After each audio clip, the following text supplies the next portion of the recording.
We're just about to start.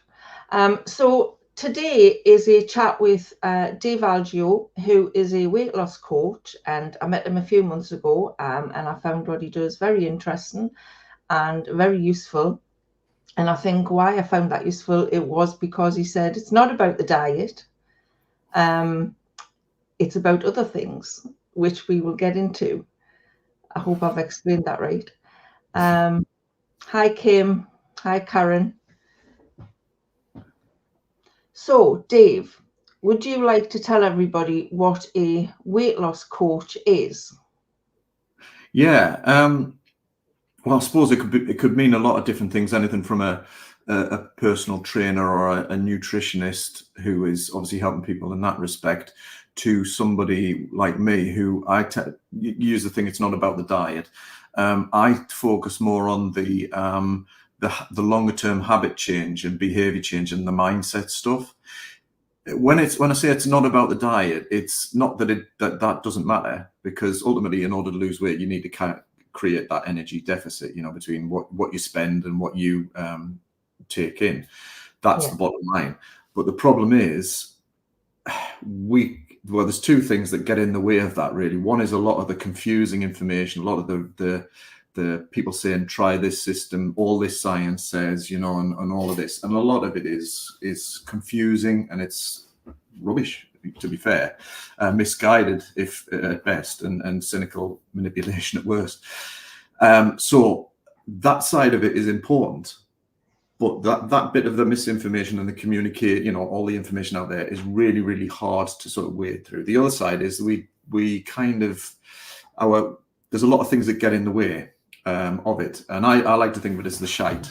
It's the shite that gets in the way. I'm allowed to swear, by the way. Sorry on this. Yeah, just swear.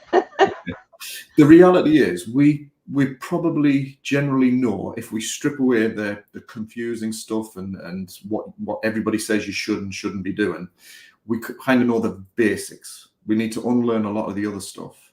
But really, it's the shite that gets in the way. So it's the stress of day-to-day life.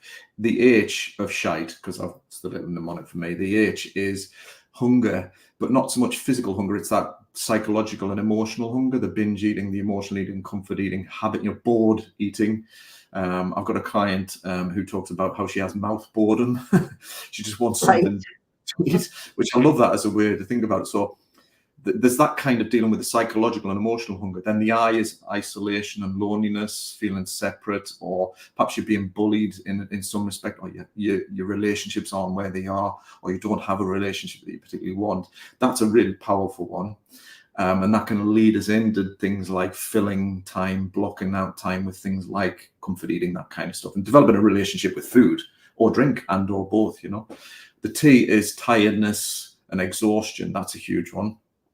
And the E is emotions, and these powerful things that we have that can just overwhelm us, or that we try to stifle down, and we don't necessarily have the most positive coping strategies for them. We're not really taught this stuff. We're taught maths, English and stuff like that, but we're not really taught what emotions really are, how to cope with them more positively, and consequently we kind of fall into patterns of behavior. And particularly in this area, it's around how our relationship with food, our habits around it, perhaps drink, going from binge eating to not, to starving ourselves. All of these things are ways that we've developed that make perfect sense when we look at them through a certain lens, but that lens might be hating yourself, it might be hating the world, resentment, jealousy, anger, frustration, sadness, loneliness, all of those things.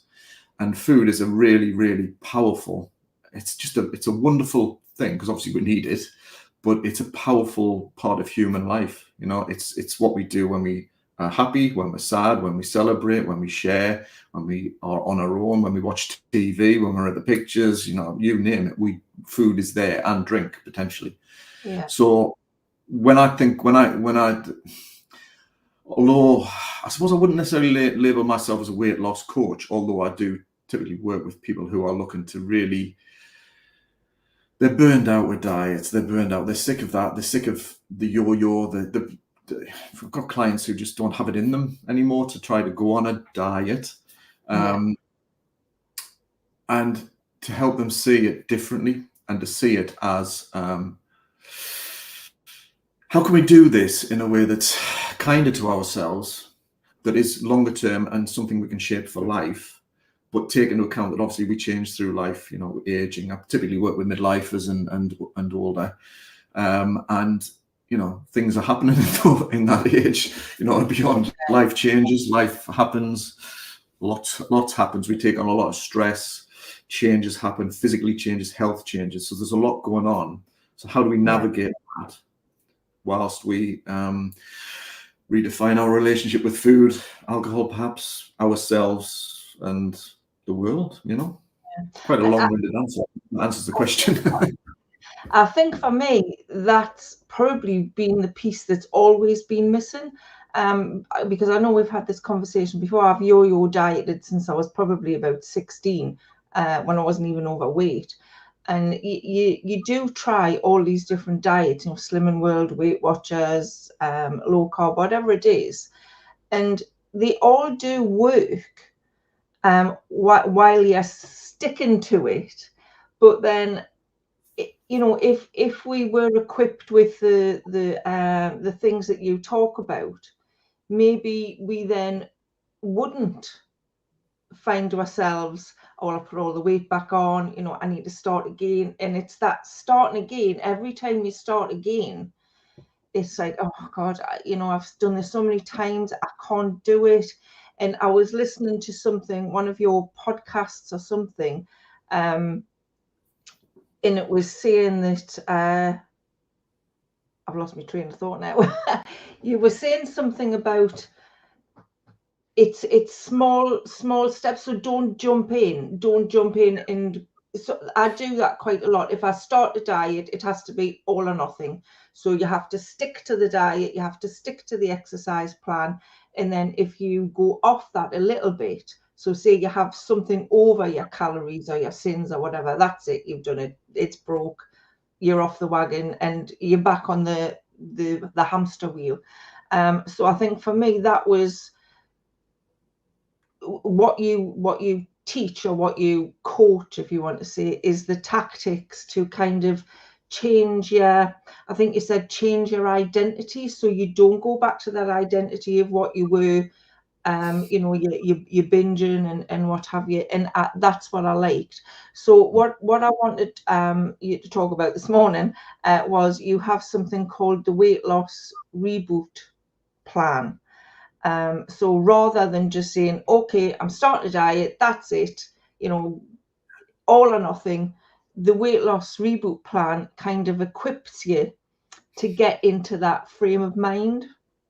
Yeah. I think, was that the video I did yesterday in the membership about it was my own personal experience? Because this is the thing. I come at it from, like, I'm a work in progress. I've upped and down. I've been really. There's a photograph of me with my mate years ago, arms round each other, and I'm like that, skinny, but I look ill. And God knows, I can't remember, but God knows what I'd done to myself to get that. But I'd obviously been punishing myself with some sort of extreme diet to get there. And I did not look well. I looked gaunt. Oh, anyway. And then it just piled back on when, I fell off that, and stress happened, life happened. And I've got family members and loved ones, all of that kind of, thing. And the background to this, I will come to the weight loss reboot. The background of this is that I've tried a lot of these, and I've supported people in a lot of these, and I've seen the joy, when there's success.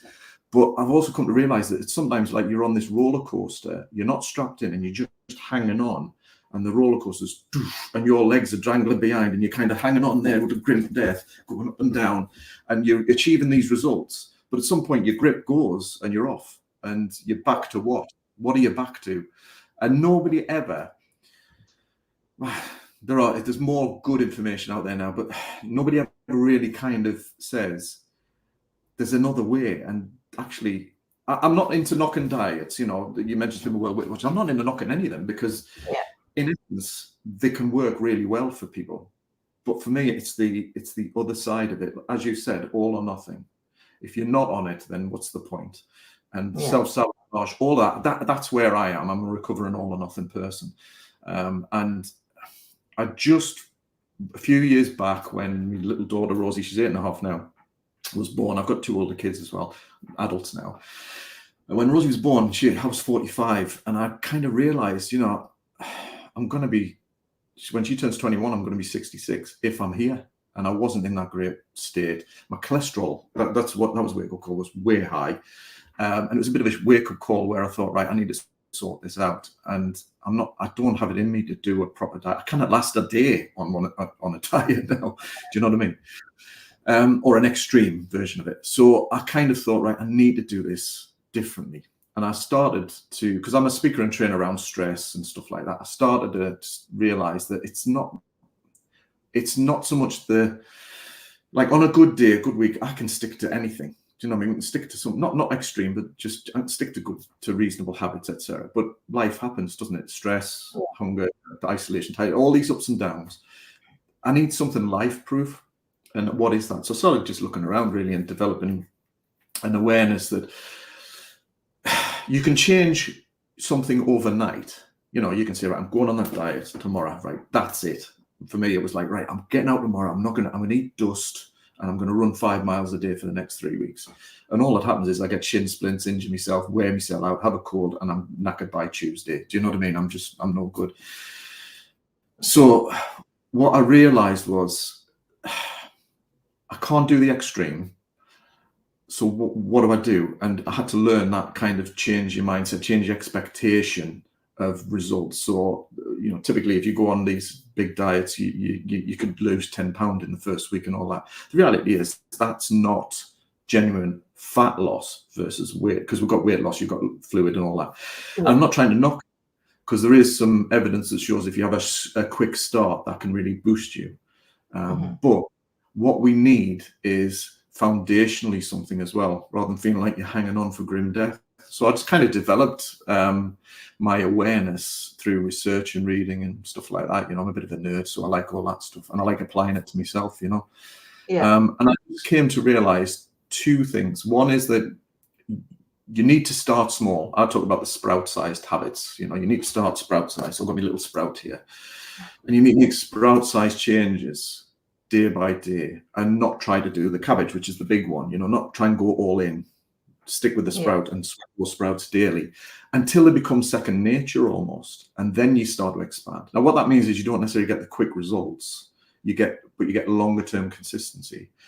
I mentioned yesterday in the membership about identity, because one of the things about quick weight loss and change is that you physically change, say 3 months, 6 months, you physically change, and it's quite dramatic, but you as a person haven't changed necessarily. I mean, you don't change as a person, but how you see yourself takes a lot longer to change. So what we do is get to a point where we're struggling with the diet, and our mind is saying, well, it's not for you anyway. You're rubbish. You're always going to fail. And all that old language about who you are and what you believe about yourself is still there. So it kind of then becomes a self-fulfilling prophecy, which sends you all the way back and more. So what the point of the weight loss reboot is to try and take you through a slow time, 3 month, and the membership is, I kind of try to encourage people to join for a year, because we're going on a year's journey to look at behavior change, not a quick, beach body by summer or black dress by Christmas. You're going on a long journey of not just health improvement, weight loss, but mindset shift. And there isn't a quick fix to mindset shift, whatever people tell you. There are quick wins, but there's not a quick fix. That takes daily sweating of sprouts. It takes catching yourself when you're being hard on yourself, cruel to yourself, all of that stuff. And then challenging and changing and just starting to learn how to be kinder to yourself, how to not be all or nothing. And then sort of moving in that direction where you can make some longer lasting changes. Yeah. So Well, that's, we don't put weight on, we don't get into this kind of routine of losing weight, put weight on overnight. It's a habit that's been learned over, well, for me, about 45 years. But I think people don't think little changes are going to do anything. This was something you talked about on what I was watching, and I will put the links to Dave's podcasts and YouTube channel and everything in the description box below later. And if anybody wants to ask any questions in the chat, feel free to ask, and we'll get to them.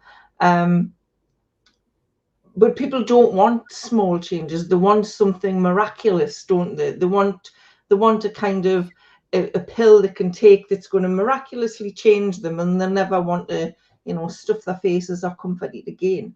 But I think what you learn over 45 years is that you're not going to do that. You have to learn how to change. And I think I thought about it like, when you teach kids how to do times tables, and they learn them by memory. You're reciting them over and over again, but they're not really learning what it is they're doing. They're just remembering it.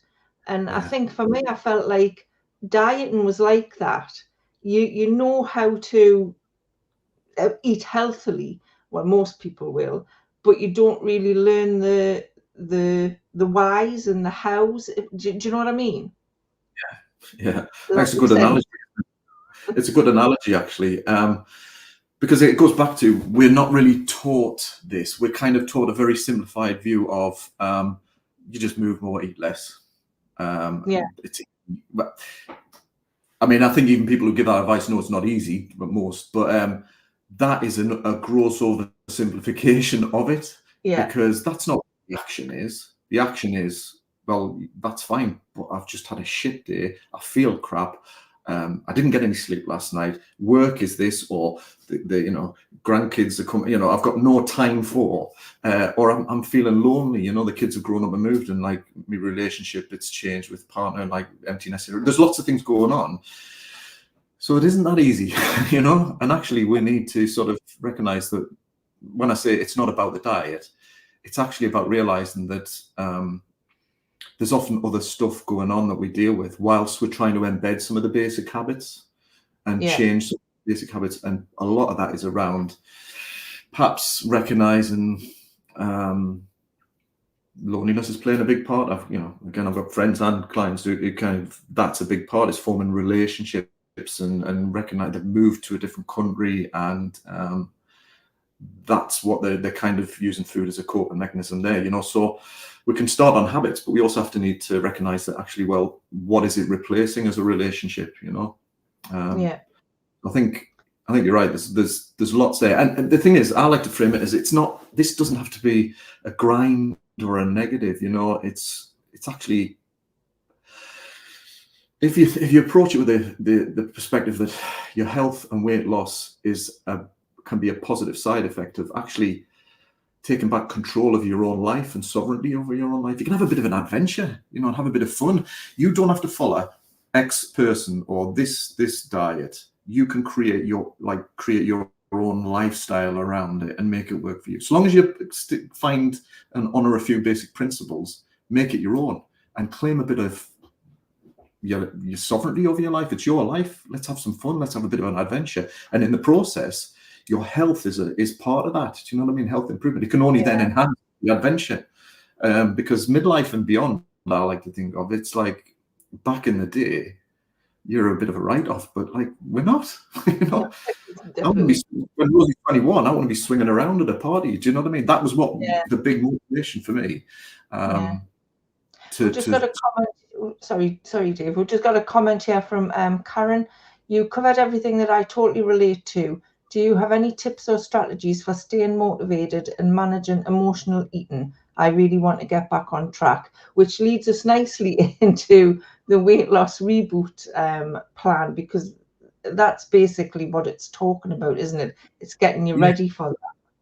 Yeah, and to be fair, you don't need to become a member. It's great if people want to join, but I do have the podcast, as you mentioned, the Midlife Reshape, which is free, and I've actually just covered in a series of episodes, the Shite Guide, as I call it, where I do talk about talk about emotional eating in a lot of these. And to be honest, I share a lot of tips in the podcast episodes and have guests on where they've really inspiring guests on there. Yeah. Yeah, and some clients, some people who have just come to meet, and amazing stories like yourself, you know, when we've had our chat. But going back to the question, there's quite a lot there. So if it's okay, just unpack it a little bit, just to kind of go. There's the motivation side, there's the emotional leading, and there's the getting back on track. So where to start? Motivation is probably a good one. I think this is my point about life-proof plan is most of the time I don't feel like or want to do. I'm not motivated to do this crap. You know, I'd much rather sit in front of the telly and do it. You know, so it's how do you develop the habits so that you do them anyway, even when you don't feel motivated. Now that's where a little bit of determination can come in. But for me, it's about when you're getting back on track or you're starting something, you might have a lot of motivation to get started. So going, you know, on doing something big can be useful just to get you started, you know. But we need to prepare for the times or plan in the times when we're not feeling it. And that's where I think you go back to the sprout and you kind of pick a sprout-sized habit or thing that you might have done quite regularly in the past and go back to that one thing. So if you're not feeling motivated and you know you're in a rut and you're stuck, and this is work. I can, you know, there's 2 or 3 clients that I've worked with where they've been stuck in a rut and we've worked on one thing, like their sleep, or just go for a walk. Let's get out for a walk, do a bit of work on yourself, whatever it is. Don't try and do it all, because if you've got no motivation anyway, you're just going to look at this mountain and think, I cannot be arsed. I just don't want to. Whereas if you just think, right, okay, motivation is like first gear in a car for me. You know, you put it in first gear to pull away. You might go down to it at a traffic light to pull away from a traffic light, but you're not going to drive the whole journey in first gear. That's motivation is not going to get you to your destination.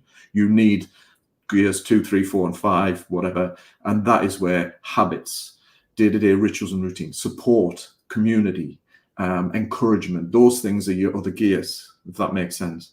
So use motivation when you have it, and when you don't, pick a daily habit. I call it one daily act of defiance.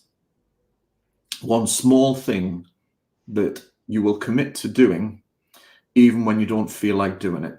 And because you don't feel like doing it, it's got to be small enough that you'll do it and you'll make yourself. Because one thing we do know about motivation, willpower, for want of a better phrase, is if we practice it, we get better at it. We can develop and strengthen our willpower by doing things we don't want to do. There's a part of our brain which actually it's that willpower determination part of our brain. And if we just, a bit like going to the gym or going for a walk, if we just train that muscle, it'll develop and grow. But what you don't do is you don't go all in and try and stretch it. You just pick a daily suck, you know, something that sucks that you don't particularly want to do. So examples. Well, it's reminding me of a quote from my old yoga teacher who said, you need to dance along the edge of discomfort. And what he meant was, don't do something that doesn't push you at all, because that's not gonna stretch you in any way. But don't push yourself into over discomfort, into pain, because you're going to injure yourself or, you know, do yourself a mischief. When he said dancing along the edge was just pick something that's just testing just enough that you don't want to do it, but it's just testing enough so it feels a stretch, but it's not painful, it's not too hard. So things like right, well, do you know what? Every day I'm just gonna have 5 minutes where I go outside, go for a walk. Or I'm gonna have 5, if you want to meditate or relax, it might be I'm just gonna have 5 minutes sitting quietly, and I'm gonna sit with the discomfort of doing nothing, because I don't like doing nothing, but I'm gonna just practice it. Or it might be go for a walk, it might be, you know, depending on where you are in terms of health, it might be, do you know what, between such and such, I'm not gonna snack. Between 10 and 12, I'm just not gonna, because I typically go at 11 o'clock, cuppa, go to the fridge, whatever. I'm going to make a point of not. I'm not denying myself it, and I can get into all sorts about the psychology of restriction, but about that in a minute, I guess. I'm not denying myself it. I'm just not going to do it between this small window. Yeah. And what that gives you is, if you can commit to those small daily, the sprout-sized wins, you can then start to build a sense of belief in yourself and integrity in yourself. Because we spend a lot of our time, and I've done it myself, still do it. That's what the video was yesterday, was about making a mistake and doing it again. But we we spend a lot of time beating ourselves up and saying how rubbish we are, and like, I'm crap at this, I'll never be able to, because look at this, I've got all this evidence that proves I'm worthless and useless and all of that. And actually what we need is a small daily act of defiance, a sprout size thing to pinpoint every day to say, yeah, no, but I did that, so I can, I can do it. And we just start to shift the narrative in our minds around I'm useless and I can't to actually I can, I can do it. And if we can just start to make those small changes over time, that builds. So I don't know if that answers the motivation question, but the getting back on track, if you're really struggling to get back to something, start small, start sprout size with one thing. And you could look back over time and think, I often think part of the weight loss reboot is a bit of an audit of the things that you've done in the past and tried in the past, because every diet you've done, every health effort, everything you've done, there'll be good stuff and not good stuff. There'll be things that work. There might be in a recipe. I always remember from Slim and Well, there was the crustless quiche. I don't know if I still have that, to be fair. I remember that. Crustless quiche sticks out. But the point of it was, out of everything, quite like a crustless quiche, actually. I mean, it's basically an omelette, isn't it? Good. Yeah. So, that's something I would bring back. I wouldn't necessarily go back to that whole program because it worked for me in that sense, but that's one thing. So what can you learn from the past? What one small thing could you pick back up? And it might be a meal recipe. One, if you want to start making a change in what you eat, why not just focus on one meal? If you're getting takeaways 3 or 4 times a week, and I have been there and kind of can slip back there, try and just change one. Try and change one where you switch out that for and maybe not the healthiest meal, but a healthier meal that's not a takeaway. You know what I mean? Just focus on one for the next few weeks to break that one habit, that one meal, So have a think back. The emotional eating, that's a biggie. I love this one as well. Is there anything you want to ask before I kind of dive into that? Because I'm conscious I'm talking a lot here. No, keep going. So the emotional eating. Sorry? Unless you wanted us to give you a break. No, I can talk forever. No, the emotional eating thing that's a biggie. I guess it's the place to start is to accept your emotions they're not problematic. They're not problems. Your emotions have evolved from feelings. Is when we crawled out of the sea, in evolutionary terms, we had these feelings.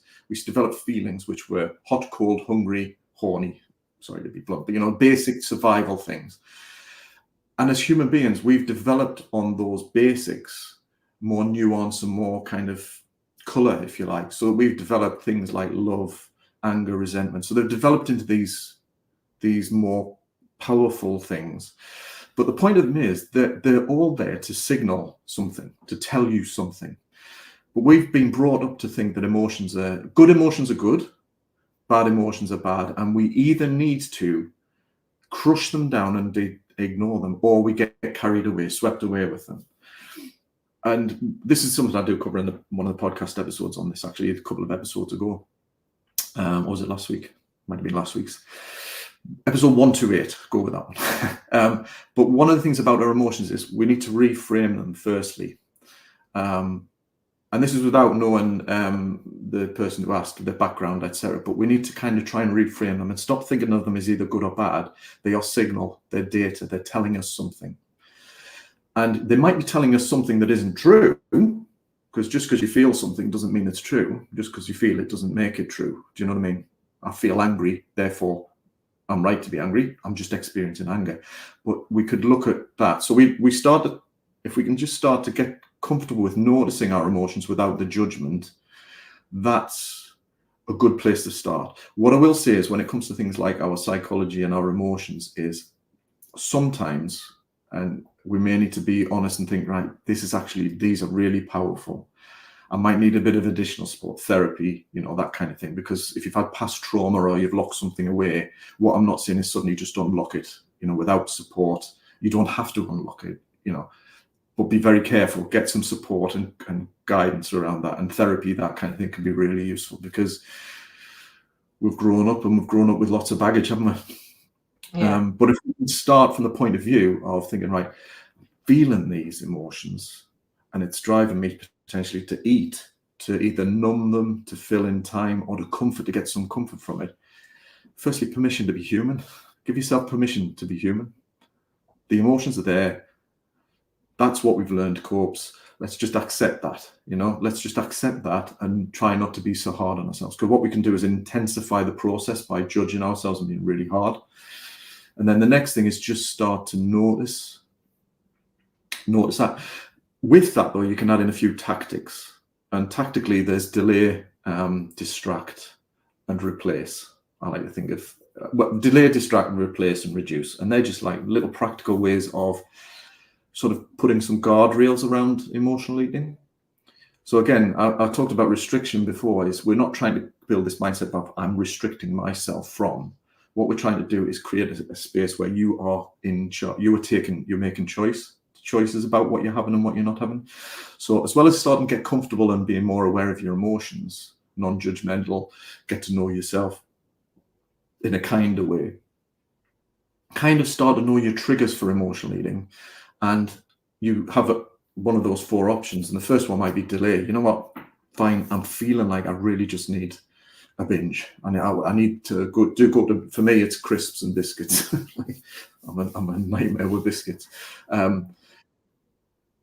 I kind of start from the perspective, right, you can have them, but let's just give ourselves 10 minutes, 10 minutes, do something else, getting in 10 minutes. So that 10 minutes is kind of saying, I'm not stopping myself, just give myself 10 minutes and distract. So delay and distract often go together. Distract yourself with someone else, maybe just find something else to do that for 10 minutes will give you that. And if you still feel it, you can have it, go and have it, But what happens oftentimes is 10 minutes go, you're absorbed in something else and a couple of hours have passed, or an hour and a half has passed. Now, if your mind is really going, I need, have it. Do you know what I mean? Because what we're not trying to do is get perfect. We're trying to get a little bit better. And if you can get 2 or 3 times out of 10, you do manage to delay for a couple of hours, you've won. Do you know what I mean? Because it's better than it was last time. Replace and reduce are just other tactics where you could replace the chocolate hobnobs with Jaffa cakes, and there you go to, No? That would be very bad. All right. This is my go-to. Again, it's a very individual thing, but you replace it with something that's less damaging. Do you know what I mean? Yeah. Like less damaging. And again, you've got to know yourself. If some of us are abstainers, some of us are moderators, and typically many of us are abstainers. And what I mean by that is we get stressed out by moderation. I really find it hard to moderate. Leslie, my wife, she can moderate. She has a craving for a packet of Pringles or something. She'll come in with a tube of Pringles. She's eaten 2 out of them and she's fine. Now those Pringles will sing to me until I get them, because I can't do moderation. So I'm better off not having it in the house. Yeah. That's less stressful than having it in the house and thinking, I'll just have one. No, I can't do that. You've got to know yourself a bit around that. So reduce may not work. Replace is basically trying to replace it with something. Replace is replacing with something a little bit healthier that might support that. If you're an abstainer, it might not happen, might not work. Reduce is where perhaps you just start looking at things like you curb the amount a little bit. Classic. Now you might be one of these who's taught that you don't waste food, etc. I know I was. You don't eat everything on your plate. But one little tactic is, you get the bar of chocolate or whatever, and you chuck a chunk away when you've already had less. I know it sounds a bit corny, but like there's ways to reduce the impact of things. And again, they might not work for you, but it's finding what does work for you. So the principle is your emotions, get to know them in a like you would a friend, an annoying family member. Redefine the relation. You know that annoying family member that you think, I don't like them, I try to avoid them, etc. But they've got a good heart. That's what your emotions do. They're trying to help you with something. They might be misguided, might be annoying and upsetting, but if you can just get to know them in a different way, you might learn something about yourself and learn that there's a pain there that's unresolved, or resentment, or a conversation you have to have with somebody, or that you're being hard on yourself. And then you've got practical tactics like the guardrails in there, Yeah. I know you talk about in the early stages, on the reboot thing, so getting back on track, keeping a journal. Yeah. So writing down what you're eating and is where you're eating it, and I've been doing that, and I did discover. I mean, I probably knew it anyway, but I did discover that as soon as I sit on the settee in the sitting room with the telly, I want to eat. So because I work at home, if I take a break and I go and sit on the settee in the sitting room with a cup of coffee, I'm going to want something. I want a biscuit, or I want a bar of chocolate. I'm an abstainer like you, so I tend not to buy things. Warren, my husband, is always putting chocolate and stuff in the basket, and I'm like, don't put it in because I'm going to eat it. Take it away for you. So I know if I sit there at 10:30 for my break, that I'm going to want to eat. So what I've started doing is I don't go and sit there for a cup of coffee. I take my cup of coffee and sit at my desk, and I'll maybe watch something on YouTube, or just do something that it's not work, and that works for me. So I do think the idea of keeping a journal, and you read it back, you might actually see something, some kind of pattern. Yeah. It's interesting that there's a few things there. One is there's an example of a small change, Yeah. isn't it? You know what I mean? And that's what we're talking about. Sometimes one small change. It's not going to dramatically change things in a week, but over time, it's going to affect your sense of belief in yourself and confidence in the fact that you can. But it's also going to have an impact, isn't it? Because Yeah. you're doing something different and you're not eating at that particular time. Mm-hmm. But a couple of other things there is the journaling. I think, I mean, I talk about just, do a couple of days where you track what you're eating, and it doesn't have to be a calorie tracker. You could do that if that works, but it's not meant to be onerous or every day for the rest of your life. It's just meant to give you a little bit of surfacing what you already know, or you kind of unconsciously forget, into something that's on paper. And that's the beauty of journaling. It's just about jotting it down. This is why one of the things I ask is, on a morning, just put down what was your sleep, your mood, and your energy. What's your sleep, mood, and energy like? And just over time, you'll get an idea, because you'll see your sleep might be disrupted for a period of time because of something stressful going on, etc. So all it's doing is, the journaling is, you don't have to write War and Peace.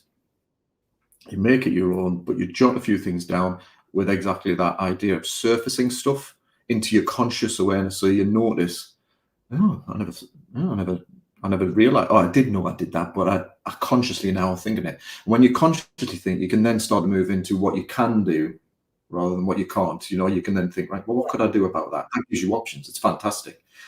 But the idea of the couch thing, that's the power of habit, because a habit is made up of a trigger, an action, and a reward. And that's pretty much what a habit is. And trigger can be a time, a place, a couch, a person, a context, or a feeling. It could be any of those things. So your couch is a trigger. And if it's been there, yeah. And the action is, I'll have to have something to eat. And the reward is having something nice. So lots of ways we can play with that. But you've done the classic, which is I'll avoid the trigger, at a particular time. If I can avoid that. It was weird because I must have known I was doing that. But when I thought about it, I thought, if I'm sitting anywhere else in the house, if I sit in the kitchen, if I sit in my office, if I sit in another bedroom, I don't want to eat. I can take my cup of coffee anywhere else in the house and not want something with it. That's so odd. It is. This is where, I mean, let's be right. This is why we live in a world that's, somebody once called it, it's an obesogenic environment. And what that means is, it's a world that is designed to get you to consume. Marketing is spent on alcohol, food, all that. And you can walk past a sign and it can trigger that impulse. But the thing is, we're living in this world. How do we navigate it in a way that, we can manage ourselves more kindly and not succumb to that as much? And those impulses are simply the trigger. Something's triggered it, and it's an impulse, an urge, and that's part of the habit. So the urge bit is the good news about, well, the bad news about urges is powerful and can be very instant. I mean, I can find myself in the fridge looking in there before I know it. I'm in there thinking, how did I get in? What? I was upstairs 2 seconds ago. What's going on? That's how powerful it is. But it's also the good news, in a sense, is that it passes. It's like a wave. So that's why delay can be useful, or change the couch to the office chair, because you're changing the context and you're allowing the urge to pass.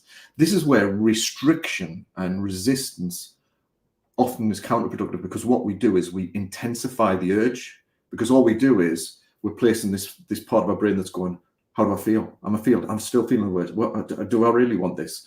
And I'm kind of intensifying it rather than just going, this is feeling, noticing it and letting it pass, give it space. And sometimes I'll still go in the fridge and have my biscuits and my coffee. But if I win more often than not, I'm getting better, but not perfect. Because this is not about perfect.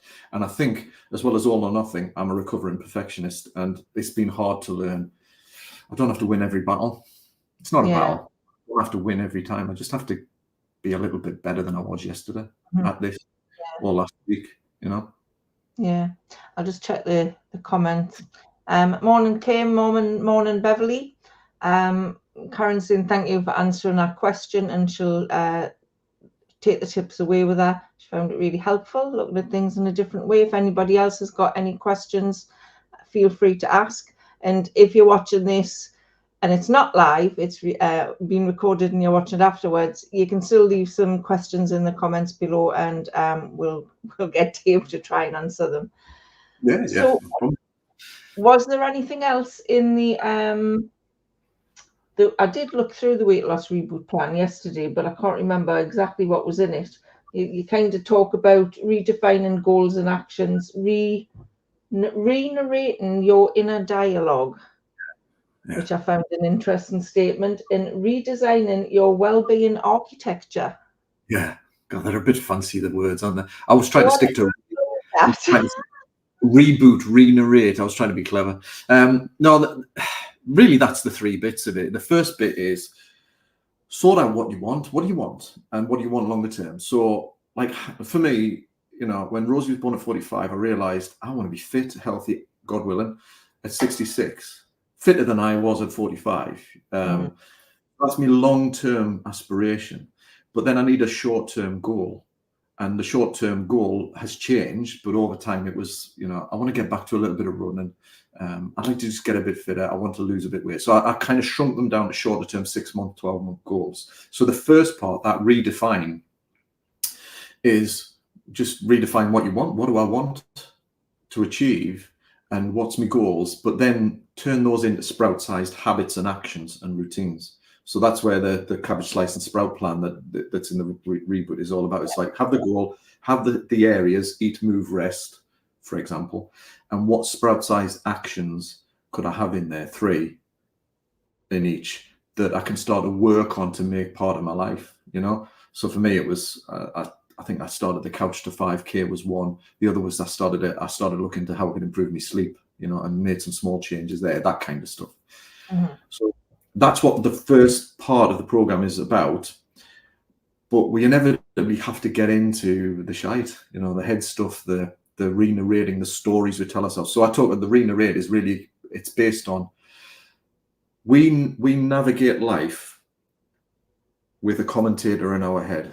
And I know I'm not the only one, right? It might not be an actual voice, but it's this constant interpreting, making sense of the world. And we make sense of the world and other people by making judgments. And those judgments are based on past experience, learning, culture, all of those things, failures, successes, whatever. And they're stories we tell ourselves. So the stories I tell myself or told myself about my health was, it's too late for me. I'm too old now. I'm past it. It never works anyway.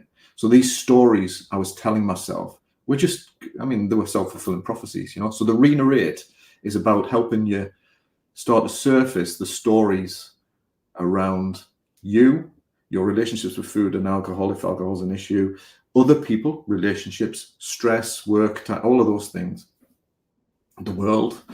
And how do you re-narrate them, shift them so that they're more positive and supportive for you?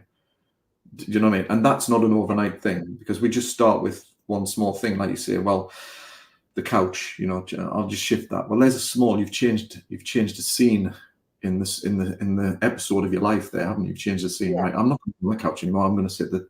So there's a small change that's practical, but also can start to change how you relate to yourself. You can actually get a feel. You can start to say, well, look, I've changed that. I can change something else. So the middle part of the program is all about starting to change how you feel about yourself and how you feel about others and relationship with food, and starting to shift that.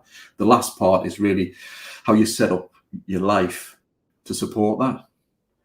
Because you're saying before, with the chocolate in the fridge, if that, I know if there's a packet of chocolate digesters down in that fridge, it's game on, it is. So we have an agreement. Jaffa cake bars Leslie loves, and for some reason in my head I know not to touch them, not because she's going to be nasty to us or anything, but they're untouchable for me, and that works for me. She knows not to get Tunnocks tea cakes. We know when I go to the shopping, I don't get them. If she does the shopping, she knows now not to get them because Tunnocks tea cakes, 6 of them in a thing, they're gone. They're gone. That's Jaffa cakes. Yeah. So, all right. So Jaffa cakes. But the point of it is that, like, I'm shaping the environment to support my goals. Being honest with myself. It's pointless having a packet of biscuits in there and then thinking that's all right. I'll resist, because I know I won't. I flipping won't. Tunnocks tea cakes, I will not. The only time I'll be happy is when they're gone. Mm-hmm. So you shape the environment. Or I want to get up and go for a walk in the morning. Right. Well, what tends to get in the way? Well, I get up and then I've got to find my gear. I've got to, so it's basically just have your shoes out and your coat out, or for me, my shorts and t-shirt to go on my bike or whatever, You start to build stuff that adds friction in to things you want to do less of. So make it harder, and removes friction from the things you want to do more of. So make it easier. And that's pretty much the for that, and there's lots of ways of doing that, lots of science around it, but ultimately it's practical little things that you can do. So that's pretty much the program. So just to clarify, you don't give people a diet, you're giving them tools to help make it easier, maybe. I don't give a diet, but what I do is talk about the principles, the four levers of weight loss, weight management, the 4 levers, because they're, there's a lot about low carb, low fat, keto, carnivore, vegetarian, and all of those. And there's lots of people who will say the science says this works because, and they'll quote a research paper that supports them. Now, if you've got a particular health issue, say like diabetes or something like that, then there's particular ways of eating and diets that are better for you for managing that health condition. But the 4 levers of weight loss are all based on the one principle that in order to lose weight, we need to achieve an energy imbalance. So we spend more energy than we take in. And that imbalance, typical diets get you to do that. And, for a long time, a big gap. So you can get quick results. Now that can work short term, but you're always going to spring back because your body is resisting what it sees evolutionary famine, starvation. It doesn't want to do that because it's, back in cave dwelling days, we didn't have an obesogenic environment. We had an environment that was the opposite. So it fights starvation, which is pretty much what that is. So we need to create a bit of a gap there that we can sustain over time long enough, and perhaps practice in that moderate maintenance, within that, at times, but keep going there until we get to a point where we're happy, and then we'll look at maintenance longer term. It's that deficit, and that deficit you can achieve through 4 practical levers, if you like. And the 4 levers are movement, exercise, activity, because that burns the energy. What I do say about that is not a lever that I would recommend you use solely on its own, because particularly if you are, unless you're an athlete, competing and training, which I'm definitely not, then that can lead to obviously burnout if we just rely on that without addressing the other levers. So it helps the others. But moving more, walking more, just getting up, take the stairs, all these cliches, take the stair and lift instead of the lift, park further away, do something fun that you love to do or could enjoy more. That can be useful. So movement, activity, exercise. The other three are all about so that's energy out. This is energy in. So the other three levers that you could pull on, and I tend to encourage you to pull on a little bit rather than a lot on one, but it depends on how it works. First one is calorie restriction. That's a classic. And that is where you actually count calories. You might use MyFitnessPal, that kind of stuff, track your calories, etc. Pros and cons to that. And again, this is where you get into the individual. The pros and cons of that it's not for everybody. I do suggest that we give it a go for maybe 2 days a week for a couple of weeks, Tuesday, Sunday, Tuesday, Saturday, whatever, just to re-educate ourselves just how easy it is to overconsume, because that's one of the challenges. But if calorie counting doesn't work for you, it does work for some. If it's not for you because it's too onerous and you've got too much stress going on in life, then it's maybe one that you don't necessarily pull on. But calorie counting could be something. You could calorie count everything you take in, or you could look at, say, I just need to knock off 100 calories in a particular meal on my evening meal. That's another way of calorie, doing the calorie month. You kind of, rather than calorie counting everything going that you take in, you kind of just think, right, I know I need to reduce my portion size. How about knocking off 100 calories here and there? So that's a tactic, The next one is dietary restriction. And dietary restriction is where you could go anything from, right, there's no chocolate biscuits in my house. I'm just not having them, or Tunnocks tea cakes. That's restricting a particular food type, right? Yeah. Or I could go into, vegetarian, vegan, or carnivore, or low carb, low fat. That's dietary restriction. Now, I know vegetarian and vegan, you might do it for other reasons, moral reasons. That's fair enough. That's it. But dietary restriction is where you achieve an energy imbalance simply by cutting out a food group. And because you cut out the food group, it doesn't always work, you can naturally create that deficit. But if you're keto and you overeat, you will not lose weight. Do you know what I mean? It's not magic. You still have that deficit. Ketogenic diet, I don't know. I'm sure it's a lot more popular these days, so people probably know what that is, but it's low carb, isn't it? So that. The fourth one is time restriction. And that's the fasting and the time intermittent fasting, time restricted eating and all that. And again, there's a lot touted about the health benefits of fasting and all of that. There's not huge amounts of evidence. The evidence that is there indicates that if you were to be an extreme faster, sort of a professional faster, somebody who does it regularly for days on end, every so often, etc., over years, you might save yourself a year or two on your life at the end, etc. There's a lot of hype around fasting. But having said that, we've been doing it for thousands of years, so there must be something in it. But in terms of weight loss, the only benefit of fasting, or the only benefit really is, it might help you eat less in a 24-hour period and therefore achieve your weight loss gap. So again, what I tend to do, because people have strict rules of like, I can't eat a single calorie between 8 p.m. at night and 12 p.m. That's fine if you can achieve it, but just about it, all you're trying to do is create a window where you don't eat in order to overall take in less. That can work for some people. It worked for me for a while. When I'm busy, I tend to skip breakfast.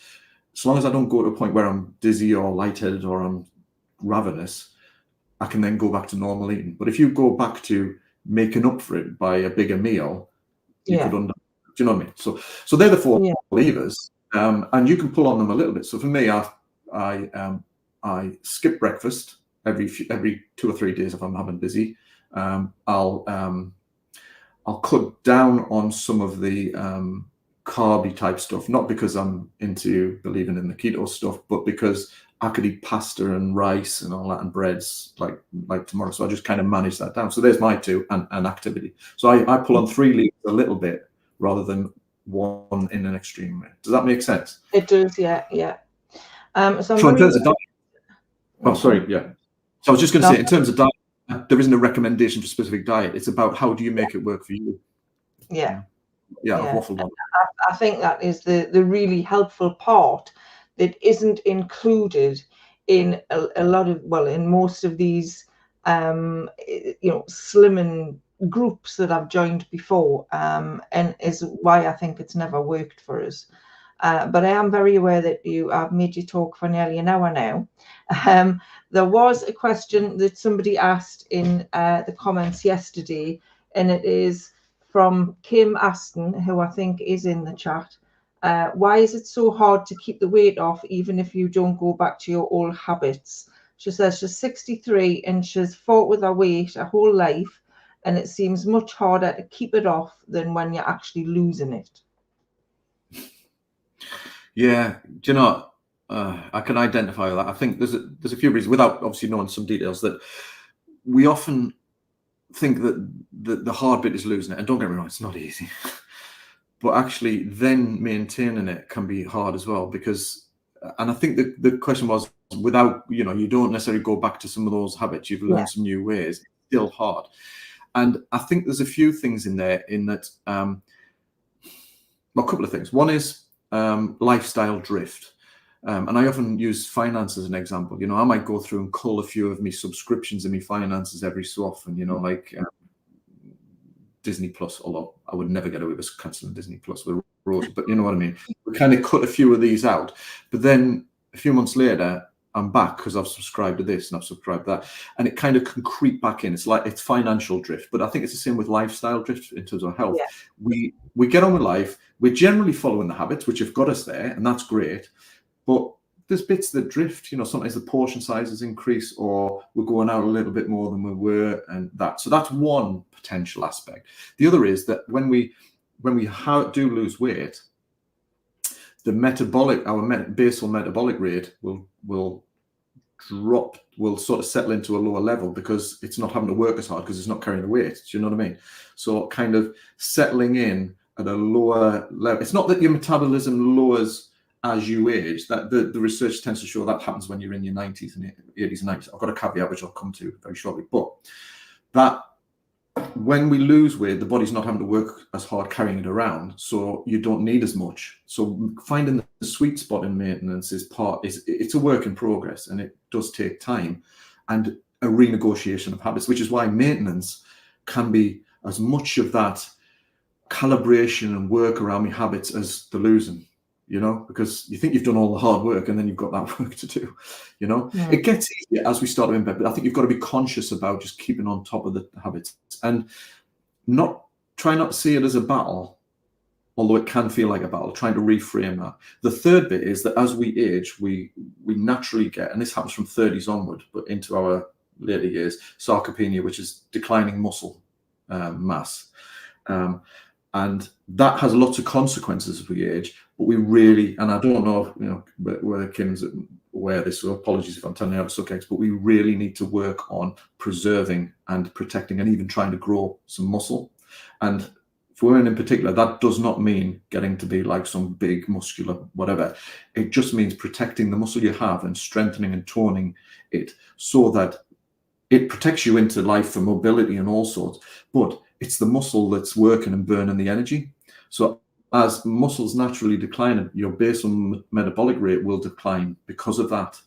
Do you know what I mean? So it's about combating that. I don't know if that helps, but there are a couple of reasons that potentially can help it. The work never stops. It just, for me, I think we can reframe it and it can get easier in a sense if we just treat ourselves a little bit kinder and accept that it's going to be for the rest of our lives. Not a hard diet approach, but just it's part of our life, I hope that's answered your question, Kim. So I think I've kept you long enough. I mean, we could go on for hours here. There's just so much I definitely think. Sorry. If any, I'm happy to field them later. But Dave's podcasts, these free podcasts that go on his YouTube channel, are really worth having a listen to. I've put a link on the bottom to midlifereshape.com. Do you want to just explain what that link is about? Yeah, all it is, as well, my podcast is, you'll find the podcast tab on midlifereshape.com. Or you can just, if you listen to podcasts, etc., you can find them in Spotify, Apple. But I do a daily. Yeah. I do a Daily Sprout email, which is basically Monday, Wednesday, Friday, and a little longer one on a Thursday, but basically a little bit of food for thought, pardon the pun, but little tip, thought, reflection, not always about health and weight loss, but about mindset, about you, about prioritizing yourself, that kind of stuff. It's just a nudge every day, a little friendly nudge to think about you and your well-being. So it's sometimes a bit fun, sometimes a bit serious, all that kind of stuff. But the point of it is, it's a little simple email to drop in to remind you to look after yourself. So that's the Daily Sprout. So if you click on that, it goes to a special page, GG24, Geordie Grandma 24, to sign up to the Daily Sprout email. And there's a little offer in terms of the membership that once you sign up, you can get to, if you're interested in joining the membership. There's a discount there for that. But join the Daily Sprout; it's free. It's a no-brainer if you like. Is there a link on that page that explains what your program is about? Yeah, what you'll find is that takes you to just this thing. Thanks for watching us today. Sign up to the Daily Sprout. You sign up, and then it'll pop over to a thank you page where there's some information about the program and a discount on the annual membership there. So that'll tell you a bit more about it. But I mean, my email's on there. There's a contact sheet. You should have a chat with anybody if they want. I've got loads of podcasts, loads of free resources as well. So yeah, I mean, there's definitely no pressure for anyone to go and join that program. No. It is a good program, but no pressure to join it. Like I say, you can get loads of good information from Dave's podcasts, and you've got loads and loads on there as well, haven't you? There's tons of podcasts. 29 episodes now. This week's just gone. I mean, they are really interesting. We were listening to one in the car the other day when we were going somewhere. So thanks so much for your time, Dave. I hope that's been really useful to everybody who's live today. And I hope it's interesting to everybody who hopefully watches it not live. So like I say, thanks so much, Dave. It's been really useful to have you on. And if anybody does have any questions, either you can email Dave or you can drop them in the comments below. I will leave all the details down there if you want to have a look. So I think we're done. Is there anything else you want to say? No, thank you. Enjoyed it. I hope I didn't waffle on too much. Any follow-up questions, if they want to field them through you, I'm happy to follow up. Even if you want around too, I'm happy to do that. Yeah, that time went really quick. So thanks so much. I'll see you again soon. Bye for now. Take care.